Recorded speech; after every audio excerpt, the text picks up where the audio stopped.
My name is Charles Whitaker. I'm 36 years old, and until recently I was what people like to call a solid operations guy at a fast-growing tech startup in Austin, Texas. That's usually how I'm described. Solid, reliable, analytical, not flashy. If you met me at a networking event, you probably wouldn't remember me. I don't dominate conversations. I don't throw around buzzwords like disruption or hyperscale. I listen more than I speak. I ask questions most people don't think to ask. And for most of my career, that's worked just fine. I built systems, I optimized workflows, I cleaned up messes other people made when they were too busy pitching investors or posting motivational threads on LinkedIn. I was the person who made sure the numbers added up, the contracts were structured correctly, and the promises matched the spreadsheets. At least that's what I thought I was doing. This story isn't about a dramatic takedown. It's not about revenge. And it's not about exposing some cartoon villain in a hoodie quoting Steve Jobs. It's about something quieter. It's about the slow, unsettling realization that the thing you're helping build isn't innovative at all. That the vision everyone keeps praising is built on smoke. That the growth charts in pitch decks are inflated with internal transfers and recruitment bonuses. That the community-driven expansion strategy is just a prettier phrase for get more people in, no matter what it costs them. I didn't wake up one morning and say, oh, this is a pyramid scheme.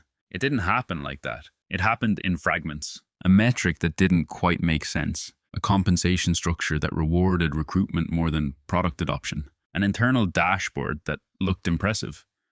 Until you realized the same money was being counted 3 different ways. The buzzwords were endless. Decentralized empowerment, founder-level ownership, performance-based acceleration. But when I started tracing where the money actually flowed, it wasn't toward innovation. It wasn't toward customers. It flowed upward. And the people at the bottom, they weren't users. They were inventory. By the time the pattern finally lined up in my mind, I wasn't angry. I was calm. And that calm scared me more than anything. Because calm meant I knew exactly what I was looking at. What they called innovation was just exploitation wrapped in code and pitch decks. In this story, I'm going to walk you through how I missed it at first, how I rationalized the red flags, how I became complicit without meaning to, and how I chose to respond once I understood the structure for what it really was. Not loudly, not emotionally, but deliberately. If you've ever had that quiet moment where something you believed in started to feel structurally wrong, you might understand this more than you expect. Have you ever realized you were inside something long before you understood what it actually was? When I joined Helixor Labs, I wasn't one of the dreamers. I wasn't a vision hire. I wasn't brought in to energize the culture or evangelize the product. I was brought in because their backend was a mess. That's how I met them. Helixor called itself an AI-driven SaaS platform revolutionizing distributed talent monetization. That phrase alone should have been my first clue. But in the beginning, I translated it into something simple. A marketplace product with layered commissions and referral incentives.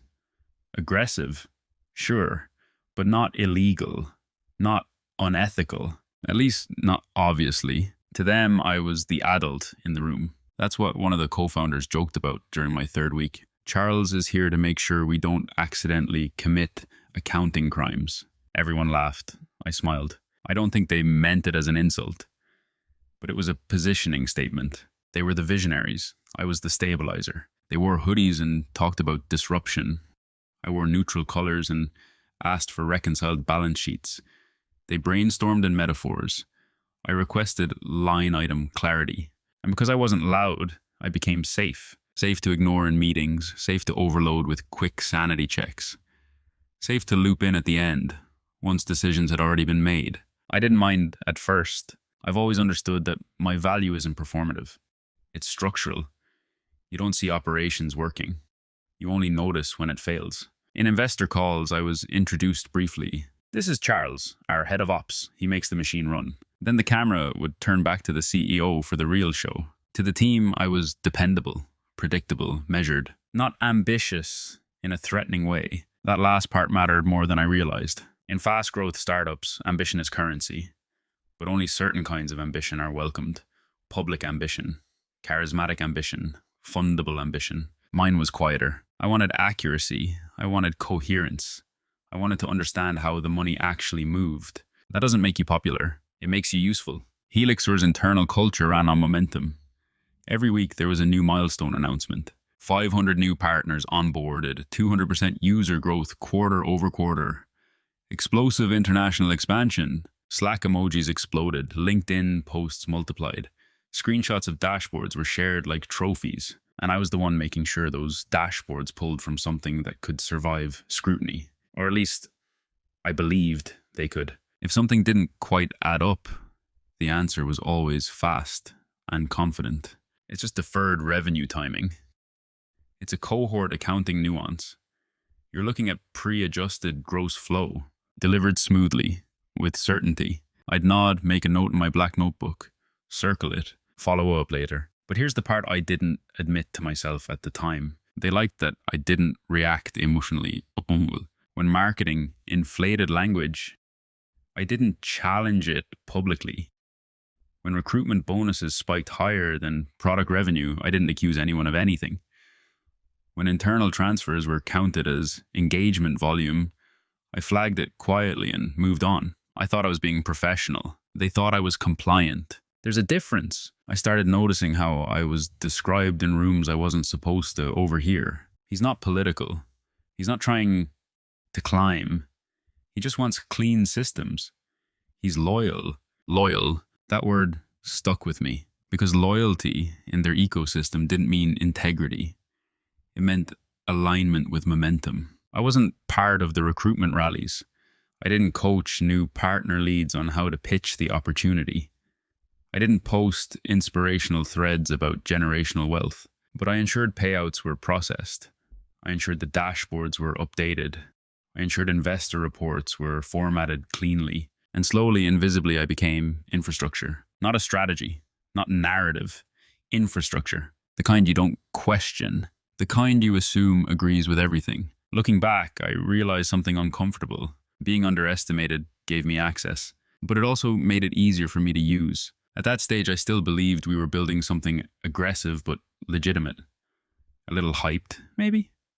A little stretched. That's startup culture, right? I didn't feel exploited. I felt necessary, and that was enough to keep me quiet. The first moment didn't look dramatic. There was no shouting, no scandal, no secret spreadsheet accidentally projected on a wall. It was a Tuesday afternoon metrics review. We were in the glass conference room overlooking downtown Austin, the kind of room designed to make even mediocre ideas feel important. Sunlight hits polished concrete floors, a whiteboard filled with arrows and phrases like network velocity multiplier. I was presenting churn-adjusted revenue projections. Specifically, I was explaining why our active partner growth chart needed a footnote. Because technically, it wasn't growth, not in the way it was being framed.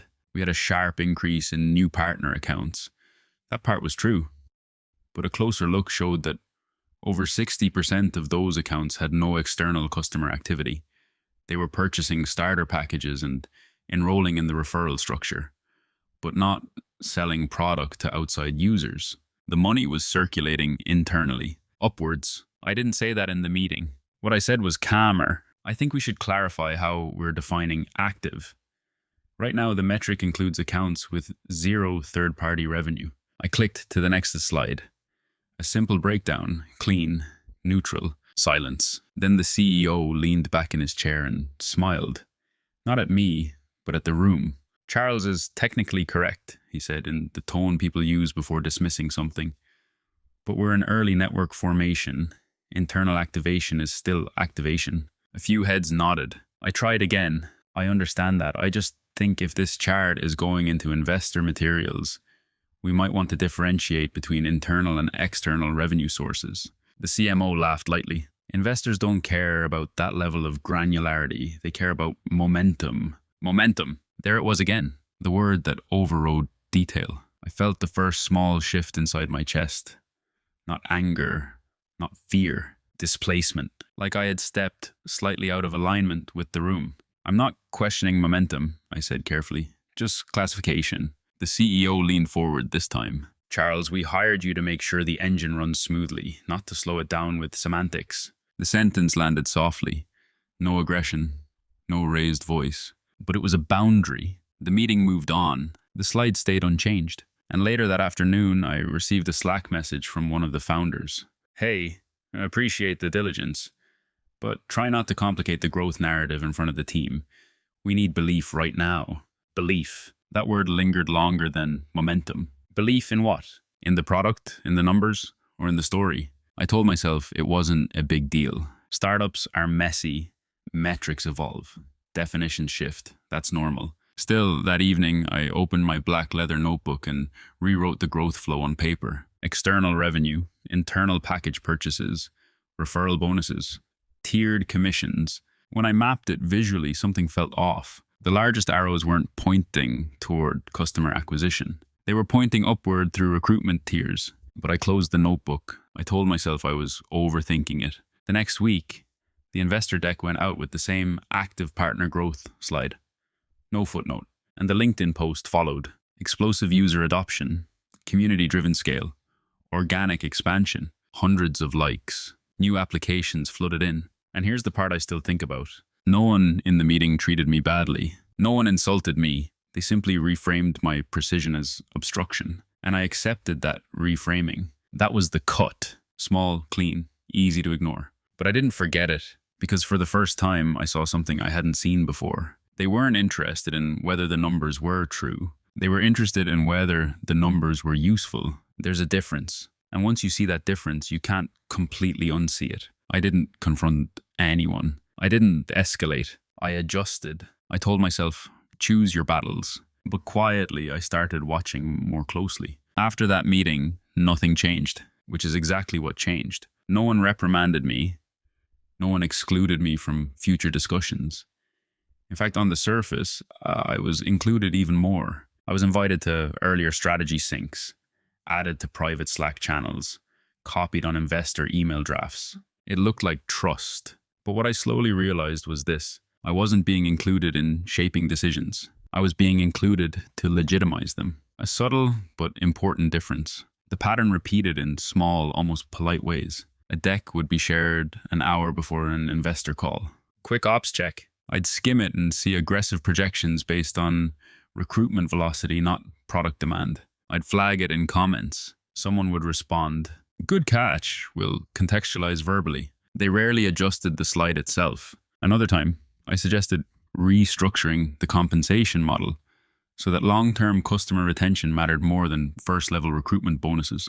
The head of growth nodded enthusiastically in the meeting, loved that long-term thinking. Nothing changed. Instead, they introduced a new acceleration tier for partners who onboarded 5 new members within 30 days. Recruitment velocity spiked. Churn spiked right behind it. And every time I raised a concern, the response was polished, rehearsed optimism. We're still iterating. Early stage volatility is expected. You're thinking like a public company. We're not there yet. That last one was interesting because what they meant was your standards are inconvenient. I didn't argue. I rationalized. I told myself that founders often see things operators don't. That risk tolerance varies. That my role wasn't to dampen ambition. And here's the part I'm not proud of. I began softening my language. Instead of saying, this revenue is internally recycled, I'd say, there's strong ecosystem engagement. Instead of saying most partners aren't selling to external customers, I'd say conversion beyond first-tier activation is still developing.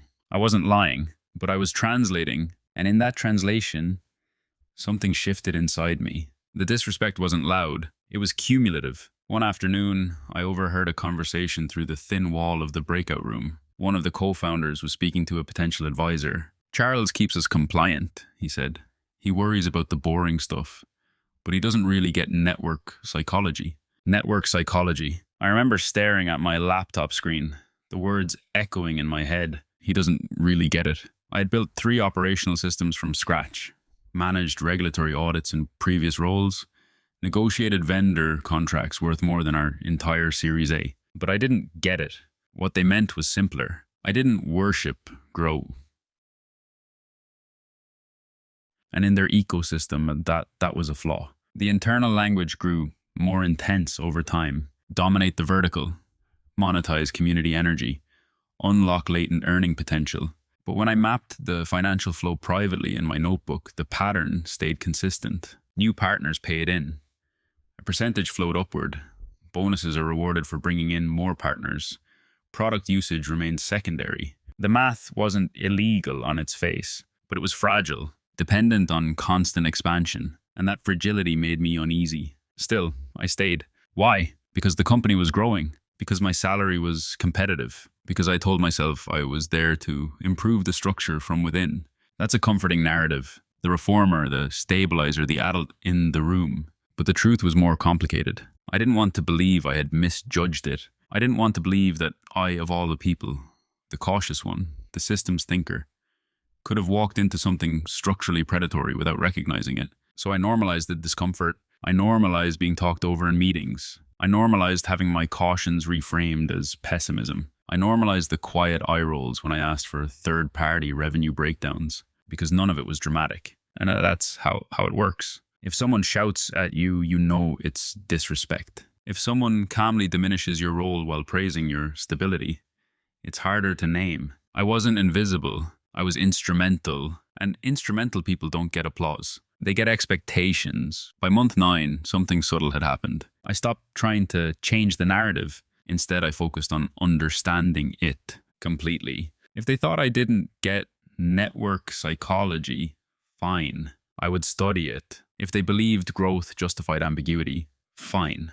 I would trace every dollar until there was no ambiguity left. Not to attack, not to accuse, just to see clearly. Because clarity, once you have it, doesn't need volume. It just needs patience. There's a moment in every organization when you realize the role you were hired for isn't the role you're actually playing. For me, that realization didn't come in a crisis. It came during a leadership offsite. We rented a modern house outside the city. Glass walls, minimalist furniture. The kind of place designed to look visionary in photos. Flip charts everywhere. Strategic buzzwords pre-written in thick marker. The goal of the weekend was to align around scale. That phrase meant different things to different people. To the CEO, it meant raising the next round at a higher valuation. To the head of growth, it meant doubling partner acquisition targets. To marketing, it meant brand dominance. To me, it meant sustainability, but that wasn't the room's priority. At one point, we did an exercise. Each executive wrote down what they believed their unique contribution to Helixer was. We went around in a circle. Vision, energy, market aggression, storytelling, community ignition. When it was my turn, I said, structural integrity. There was a pause. Not hostile, just confused. Later that evening, after dinner, I stepped outside to take a call. When I came back in, I heard my name from the hallway. The CEO was speaking. Charles is critical, he was saying. He makes sure nothing breaks, but he's not the face of where we're going. He's the guardrails. Guardrails. That word landed differently than head of operations. Guardrails don't drive the car. They don't choose the direction. They just keep it from flying off a cliff. And here's the quiet truth. Sometimes companies don't want guardrails. They want speed. Over the next few weeks, I began to see the unspoken expectation more clearly. My role wasn't to question the engine. It was to maintain it, not to challenge the compensation model, but to make sure payouts are processed smoothly. Not to debate recruitment emphasis, but to ensure onboarding systems are scaled. Not to reshape definitions, but to reconcile them cleanly. Reliable, useful, invisible. That was the shape they had assigned me. In meetings, I noticed something subtle. When I spoke about risk, the energy dipped. When others spoke about opportunity, the room leaned forward. Risk was a footnote. Opportunity was the headline. Eventually, I adapted, not by speaking less, but by speaking differently. Instead of asking, is this model sustainable without continuous recruitment? I asked, at what recruitment velocity does this remain solvent? Instead of saying, we're dependent on partner fees, I asked, what percentage of revenue is externally validated? I stopped framing concerns as objections. I framed them as variables. And they loved that, because variables can be modeled. Objections feel emotional. But beneath the surface, I was doing something else. I was observing the psychological ecosystem. New partners joined with visible excitement. They were called founders, even though they had no equity. They were promised scalable income streams tied to community expansion. Town halls emphasized earning potential far more than product utility. Recognition ceremonies celebrated recruitment milestones. Very little spotlight was given to customer retention metrics. It wasn't hidden, it was prioritized. And that's when the internal shift began.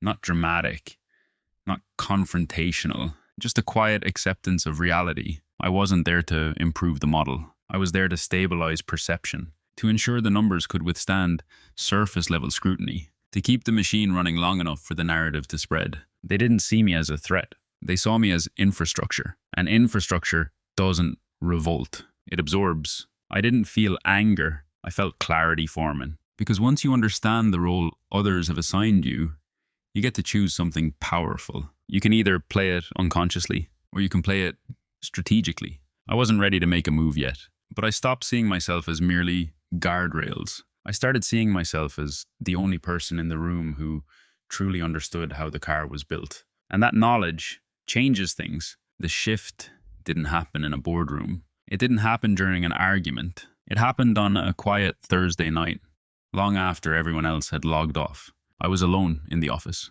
not because I had to be, but because I couldn't shake a feeling that had been building for months. Unease has a rhythm. At first it taps lightly, then it lingers. Eventually it asks for your full attention. That night I opened our internal analytics dashboard, not the investor-facing one, the raw one, the one that pulled directly from transaction logs before they were categorized, summarized, or styled into narratives. I filtered the data by source. External customer payments, internal partner starter packages, recruitment bonuses, tiered commission overrides. Then I exported everything into a local spreadsheet and removed the labels. Just numbers, stripped of language. I rebuilt the flow manually. Money entering the system, money redistributed, money retained by the company. I drew arrows in my notebook, slowly, patiently, and somewhere between the third and fourth redraw, the structure stopped looking like a marketplace. It started looking like a funnel, not a product funnel, a recruitment funnel. Over 70% of incoming cash that quarter had originated from new partner enrollments, not from external customers purchasing the product for its functionality. The AI-driven SaaS platform that we marketed so aggressively, it was secondary revenue, an accessory. The real engine was enrollment. The product existed to justify the enrollment, and the commissions were rewarded bringing in more enrollees. I leaned back in my chair. The office was silent except for the hum of the HVAC system. I didn't feel shocked. I felt still. That's what unsettled me. There was no adrenaline, no dramatic revelation, just a slow alignment of pattern and memory. The buzzwords, the emphasis on community wealth creation, the aggressive push for geographic expansion before product market fit was stable, the constant reframing of churn as recycling potential. It all lined up. What they called innovation was just exploitation wrapped in code and pitch decks. And here's the part that hit me hardest. I had helped refine those pitch decks. I had cleaned up the revenue breakdown slides. I had optimized payout efficiency. I had made the system run smoothly. I hadn't designed the structure, but I had strengthened it. There's a specific kind of discomfort that comes when you realize you're not a victim, and you're not entirely innocent either. I thought about my father. Years ago, he invested in what someone called a ground floor opportunity. It wasn't technically illegal. It just required constant recruitment to sustain returns. He lost most of his savings. I remember the quiet embarrassment in our house afterward. The way he avoided eye contact when financial commercials came on TV. And here I was, 36 years old, head of operations, staring at a system that required continuous recruitment to sustain payouts. The difference was that ours had better branding, better dashboards, better language. I closed my laptop. I didn't storm into anyone's office the next morning. I didn't draft a resignation letter. Instead, something internal recalibrated. Up until that night, I had been asking, is this aggressive? Is this risky? Is this overly optimistic? After that night, the question changed. Is this structurally dependent on exploitation? And the honest answer was yes. Not because there was a secret criminal mastermind, Not because someone twirled a mustache and they whispered, "Let's scam people," but because the incentives were aligned in one direction, upward, constant expansion, recruitment as oxygen. Without it, the math tightened too tightly. That realization didn't make me emotional. It made me precise. The shift wasn't about anger. It was about responsibility. If I stayed, I would be complicit. If I left without understanding everything, I would be naive. So I chose something quieter. I chose to see completely. No denial, no rationalization, no hopeful reinterpretation. Just structure. And once you see structure clearly, you can't go back to narrative. That night, I didn't feel betrayed. I felt awake. After that night, I didn't change my behavior in any visible way. That was intentional. Awareness doesn't require an announcement. If anything, I became calmer, more agreeable in meetings, more measured in tone, less reactive when someone exaggerates a metric. From the outside, I probably looked more aligned than ever. But internally, something had shifted from passive tolerance to deliberate observation. Silence stopped being like the default. It became strategic. When you realize a structure is fragile, the worst thing you can do is shake it emotionally. Fragile systems don't collapse because someone shouts.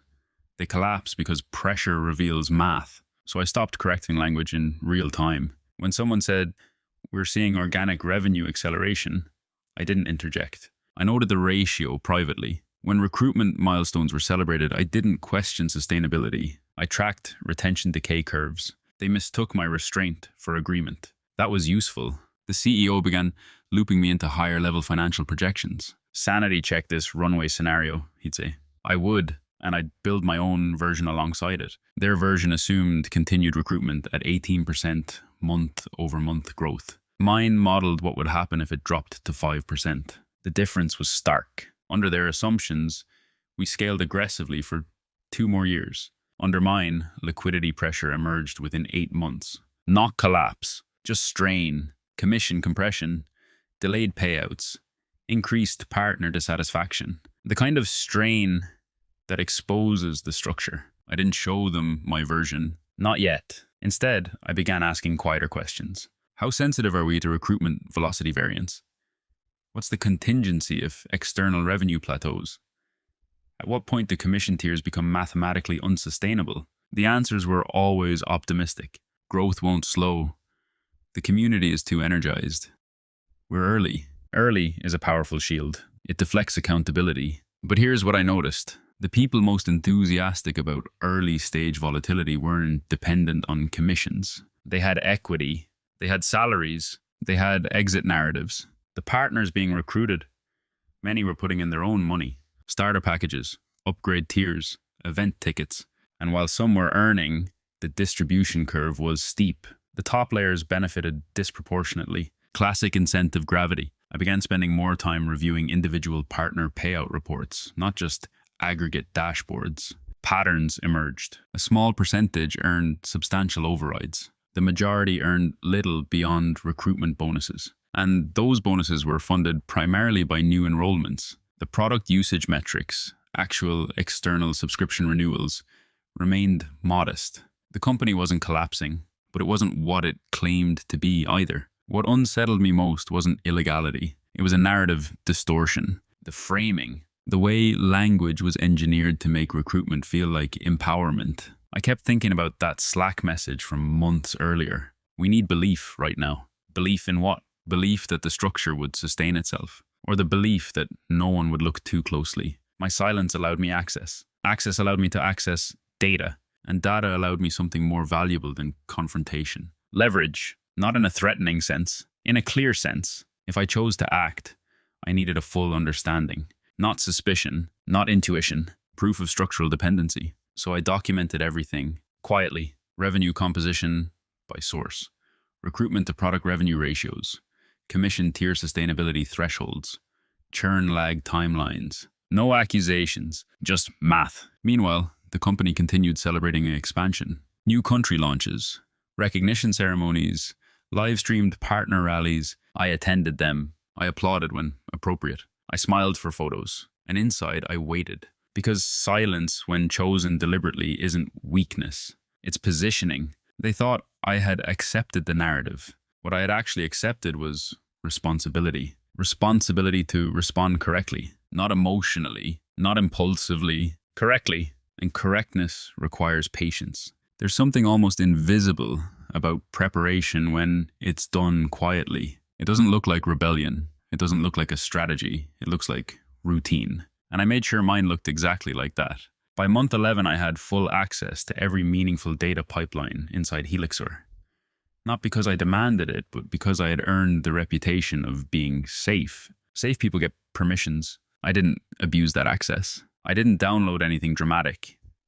I didn't forward internal emails to myself. I didn't behave like someone building a case. What I did was more subtle. I began reconstructing the company's financial logic in a way that removed narrative bias. Internally, revenue was categorized to support the growth story. Partner activation revenue, ecosystem expansion bonuses, community momentum incentives, platform usage growth. The labels were engineered to feel balanced. But when I stripped away language and categorized transactions purely by origin, 3 buckets emerged. Money from new partner enrollments, money from partners upgrading tiers, money from external customers purchasing a product without enrolling. The 3rd bucket was the smallest. By far, the first 2 were not just dominant, they were interdependent. New enrollments triggered bonus cascades upward. Upgrades triggered additional overrides. The system was designed to reward expansion of participants, not expansion of product utility. I built private models projecting what would happen if recruitment slowed naturally, not catastrophically, just organically. The result was consistent. Without aggressive new partner flow, payout pressure intensified quickly. The company could sustain operations, yes, but the promise of scalable earnings for partners became statistically improbable. That's when something deeper clicked. This wasn't a scam in the theatrical sense. It was a structure optimized for perception. As long as growth looked explosive, dissatisfaction remained isolated.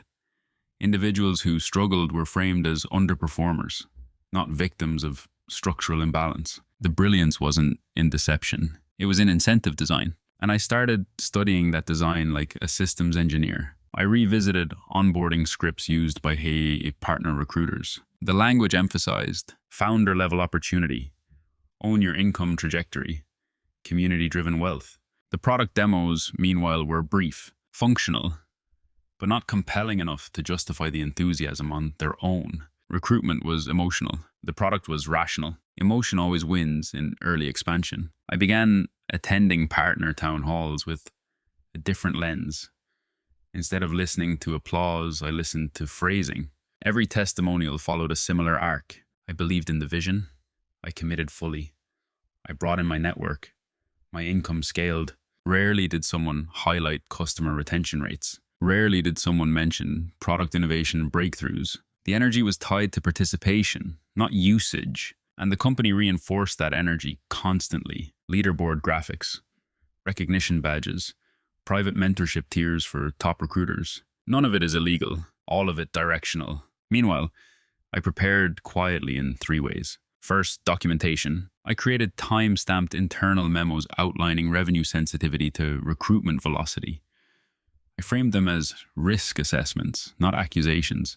Sent them to myself through official channels, stored cleanly, professionally. Second, literacy. I studied regulatory frameworks around multi-level compensation models, not obsessively, just enough to understand thresholds, what differentiates aggressive referral systems from structurally exploitative ones. I didn't need to label Helixer anything. I needed to understand where it sat on the spectrum. Third, positioning. I began having careful one-on-one conversations with key team members, not confrontational, curious. How do you see long-term product differentiation playing out?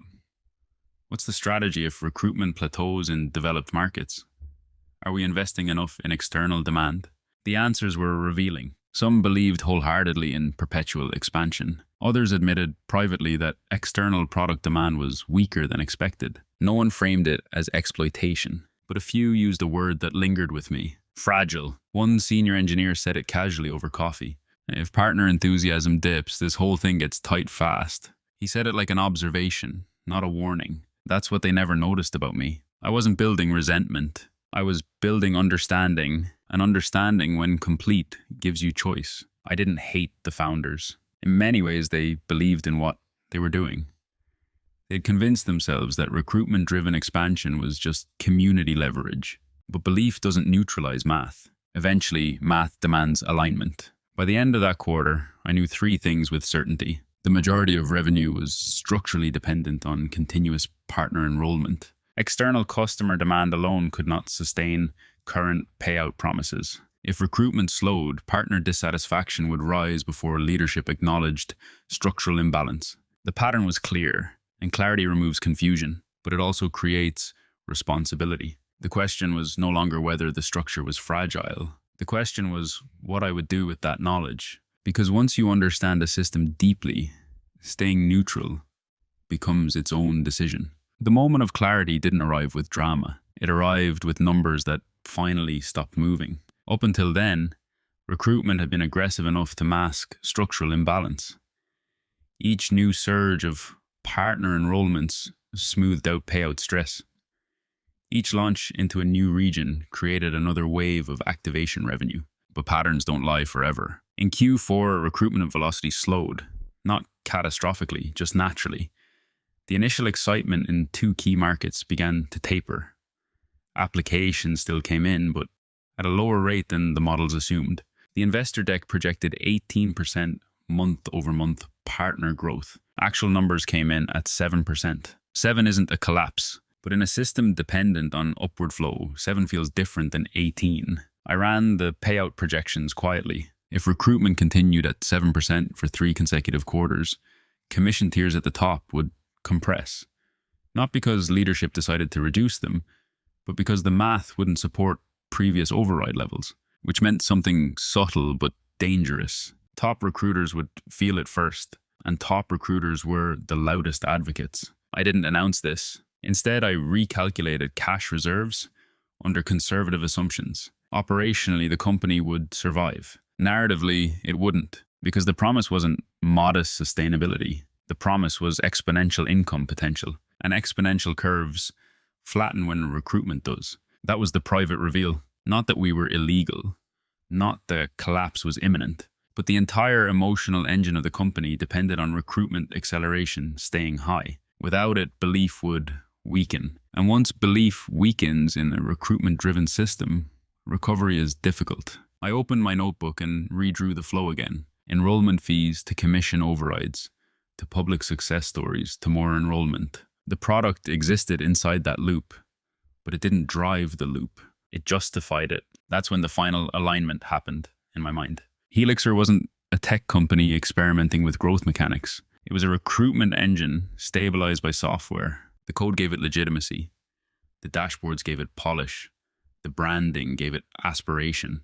But the oxygen was enrolled. And oxygen is finite. I remember sitting at my desk late one evening, staring at a simple ratio. External product revenue as a percentage of total inflow. It hadn't meaningfully increased in 6 months, despite explosive expansion. That was the proof. Growth headlines were masking structural stagnation in actual product demand. No villain had whispered instructions. No secret conspiracy email existed. Just incentive gravity pulling everything upward. What they called innovation was just exploitation wrapped in code and pitch decks.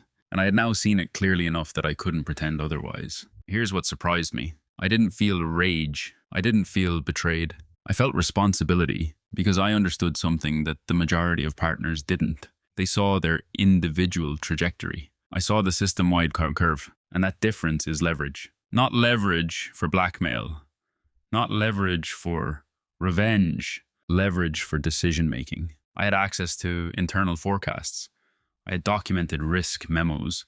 I had time-stamped sensitivity analyses. If recruitment slowed further, leadership would face 3 options. Increase pressure on partner recruitment targets. Restructure commission tiers quietly. Shift narrative aggressively toward new innovation angles. None addressed structural dependency. All preserved optics. I began modeling a 4th option privately. Transparency, not dramatic exposure. Just a clear classification. If revenue were broken down honestly between internal partner payments and external product demand, the company would look different overnight. Valuation projections would adjust. Recruitment enthusiasm would cool. But structural integrity would increase. The problem, transparency would threaten short-term growth. And short-term growth was the currency leadership valued most. That's when I understood my position fully. I wasn't powerless. I was early in recognizing the fragility, early in understanding the math, early enough to choose a response before the system is strained publicly. The private reveal wasn't about discovering wrongdoing. It was about realizing I held clarity that others didn't. And clarity creates a fork in the road. Stay, escalate internally, resign quietly, or act in a way that permanently alters the narrative. I closed my laptop that night, knowing one thing. Whatever I chose next would be irreversible. Not emotionally, structurally, because once you expose incentive gravity, you can't repackage it as innovation. And I wasn't interested in drama. I was interested in alignment. The decision was forming, not out of anger, out of precision. Clarity creates options, but options don't simplify anything. They complicate it. Once I fully understood the structure, I stopped asking whether Helixor was sustainable in its current form.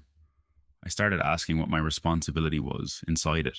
There were 4 obvious paths. The first was silence. Stay in my role, continue stabilizing operations, collect salary, let the system run until market forces correct it naturally. It was the easiest path. And if I'm honest, it was tempting. The company wasn't collapsing. People were still earning. No one was openly being harmed in a visible way. You could rationalize staying by saying, if I leave, someone less cautious replaces me. That argument almost convinced me. The second option was internal confrontation. Schedule a leadership session. Lay out the structural dependency clearly. Present conservative models.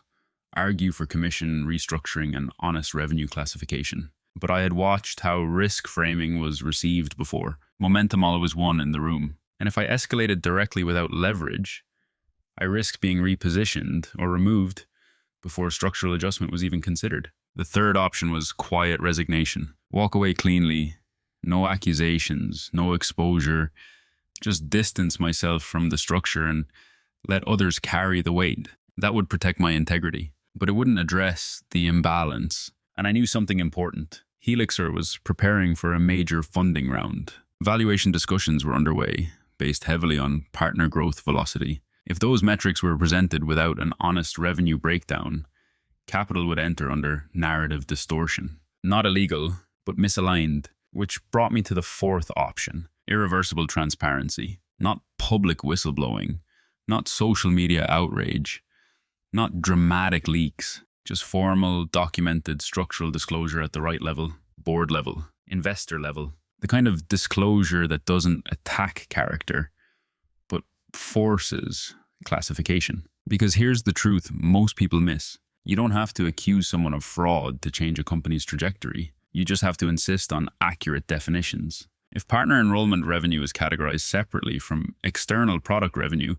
growth optics change immediately. If commission sustainability models are stress tested under conservative recruitment assumptions, payout narratives adjust. And if investors see the full sensitivity analysis before funding, the valuation recalibrates. That's not sabotage. That's math, but it's irreversible. Once capital expectations shift downward, they don't bounce back easily. Once board members ask sharper questions, leadership can't unhear them. And once compensation structures are scrutinized, network psychology becomes less magical. I sat with that reality for several days. I didn't rush. I reviewed my documentation again. Every memo I had sent through official channels outlined recruitment sensitivity.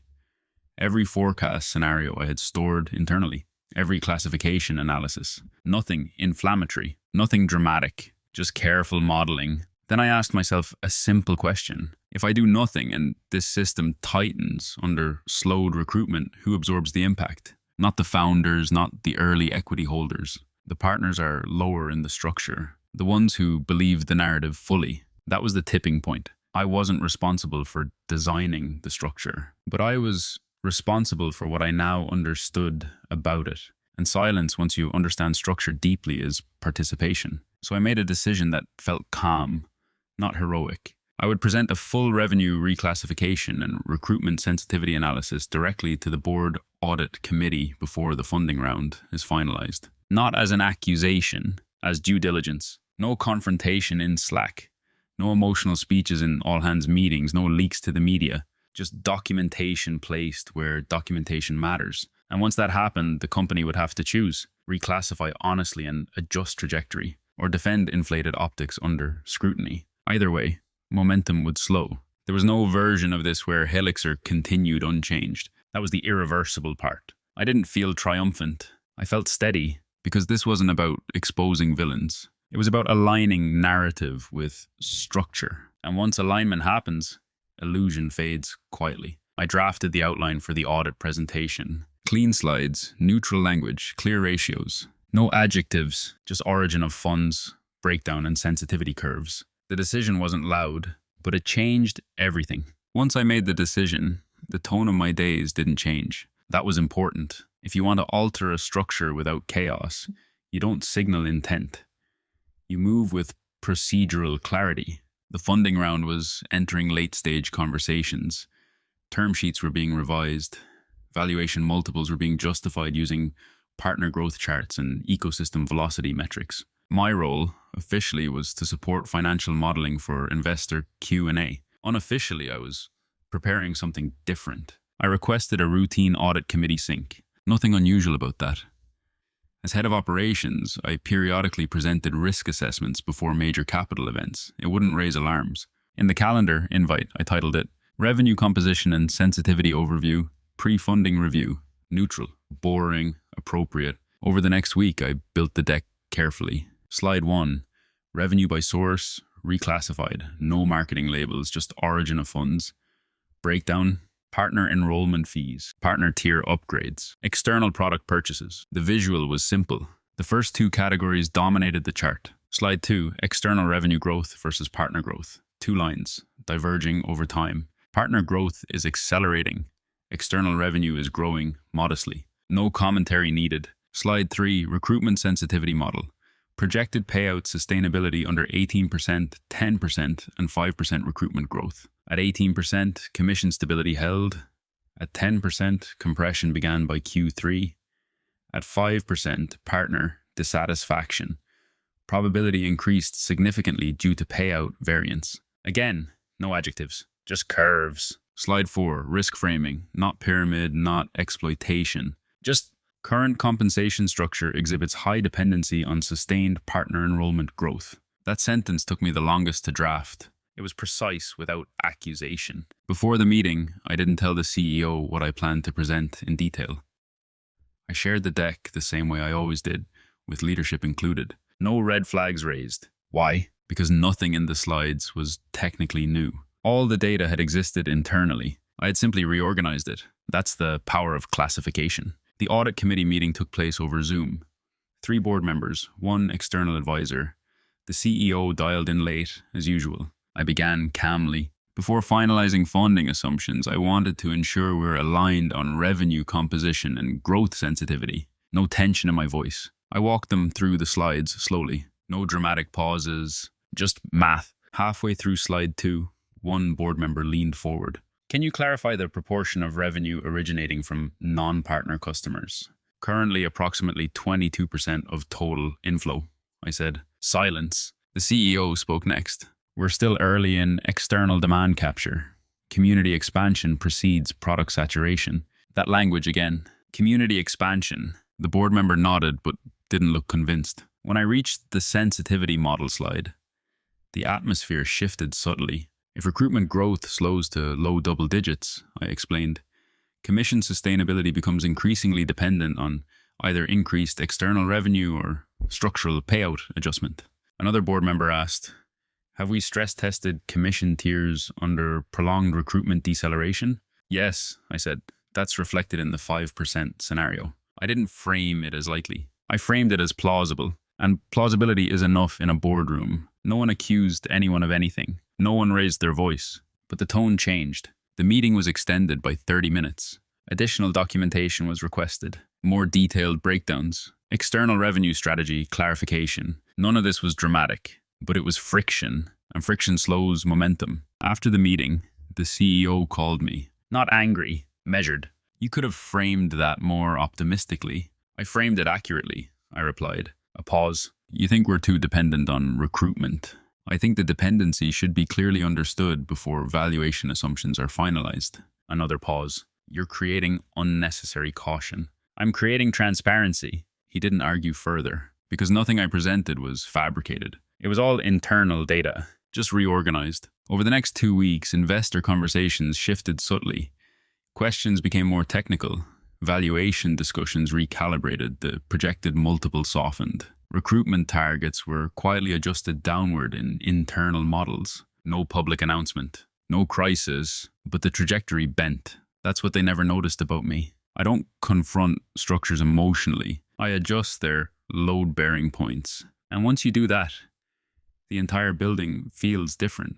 No one accused me of sabotage. No one could. I had operated within my role, diligently, professionally, but something irreversible had begun. Belief had encountered math. And math doesn't argue. It simply holds. The consequences didn't arrive like a crash. They arrived with hesitation. The funding round didn't collapse. It recalibrated. Valuation came in lower than originally projected.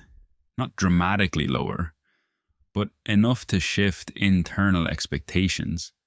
Enough to change how aggressive expansion plans could be. That single adjustment created a ripple effect. Recruitment targets were revised in leadership spreadsheets, quietly. The public messaging still emphasized growth, but internal projections grew more conservative. When optimism tightens, behavior follows. Marketing budgets were trimmed, international expansion timelines stretched. Partner incentive campaigns became more performance-based. The language softened.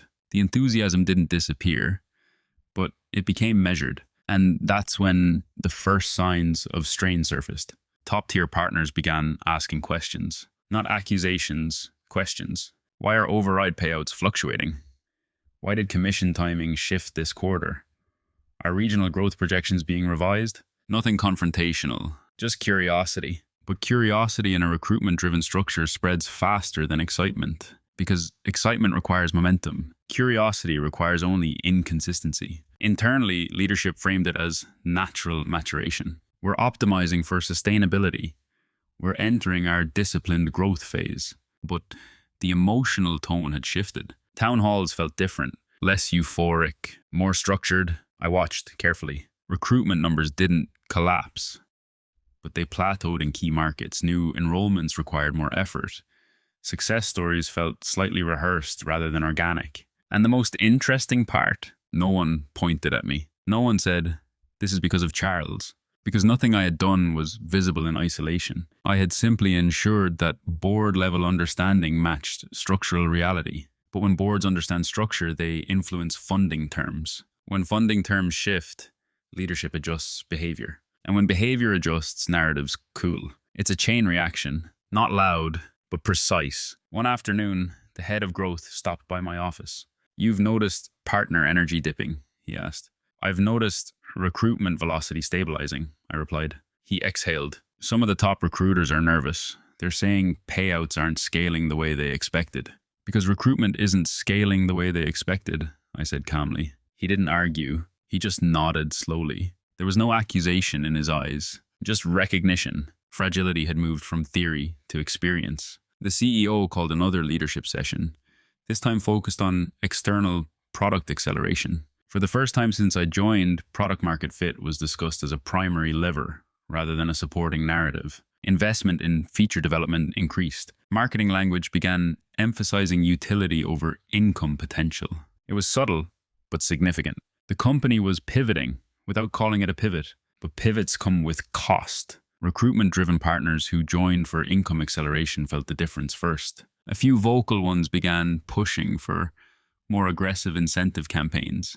Leadership resisted, carefully, because the board was now watching sensitivity ratios more closely. That's the part most people don't understand. When transparency enters a system, escalation becomes harder. I wasn't celebrating any of this. I wasn't watching from a place of superiority. I was taking responsibility, because strain, even when necessary, affects real people. Some partners had believed deeply. Some had invested savings. Slowing recruitment meant slowing their expectations. But slowing recruitment also meant reducing structural dependency, which meant fewer future participants would enter underinflated momentum. It was a trade-off. Less explosive growth, more grounded reality. The consequences weren't catastrophic. They were corrective. But correction feels like a loss when you've been promised acceleration. One evening, as I reviewed updated revenue ratios, I saw something I hadn't seen before. External product revenue percentage had ticked upward slightly, not dramatically, but meaningfully. It was the first time growth wasn't entirely recruitment driven.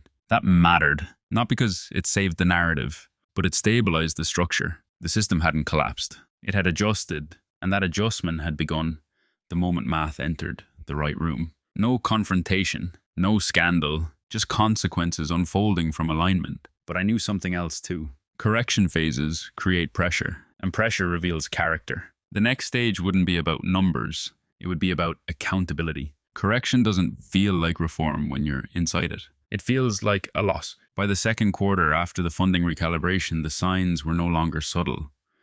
Recruitment hadn't collapsed, but it had cooled enough that payout volatility became visible across tiers. The top recruiters felt it first. Override bonuses, once predictably rising, began flattening. Not dramatically, just enough to disrupt expectation. Expectation is powerful. When people expect exponential curves and receive linear ones, it doesn't feel like stability. It feels like betrayal. Partner forums, once filled with celebration posts and milestone screenshots, started including more practical questions. Has anyone else seen the commission timing shift? Are regional targets being adjusted? What's the long-term plan for scaling external demand? Nothing hostile, just friction. Leadership tried to respond with optimism. We're entering a disciplined growth phase. We're strengthening fundamentals. This is maturation. But for those who had joined under acceleration promises, maturation felt like deceleration. And deceleration in a recruitment-driven system is psychologically destabilizing. One afternoon, I sat in on a closed leadership call. The tone was tighter than I'd ever heard it. The head of growth pushed for a short-term recruitment incentive surge. Just a 60-day push.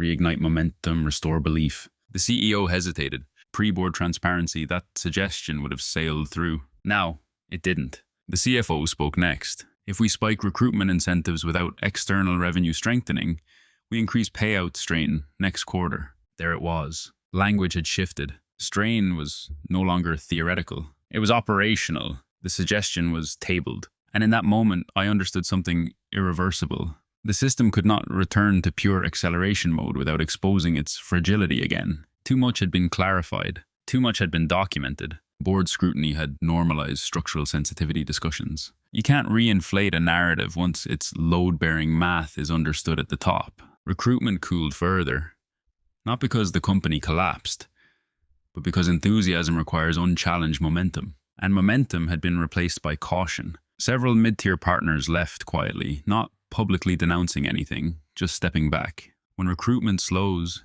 excitement thins. When excitement thins, community energy shifts.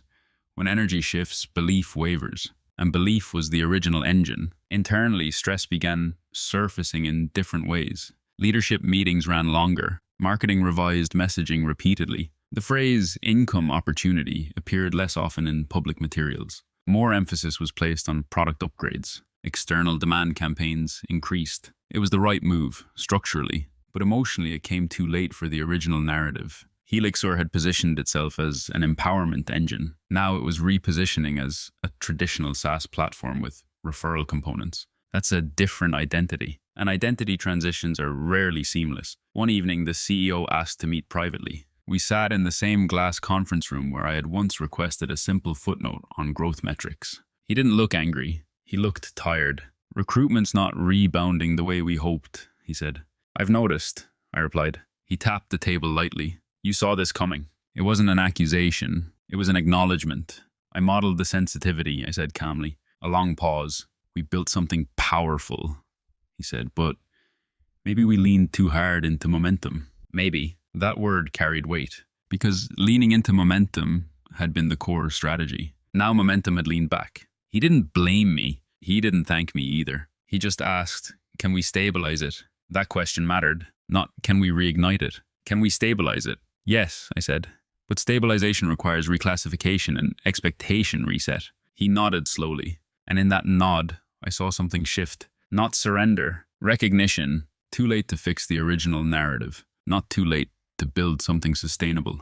But sustainability doesn't attract the same applause. The consequences weren't explosive. They were sobering, The explosive version of Helixor, the one powered by recruitment euphoria, was gone. And it wasn't coming back. Not because of a scandal, not because of exposure, because math had entered the room and stayed. And once math stays, illusion thins.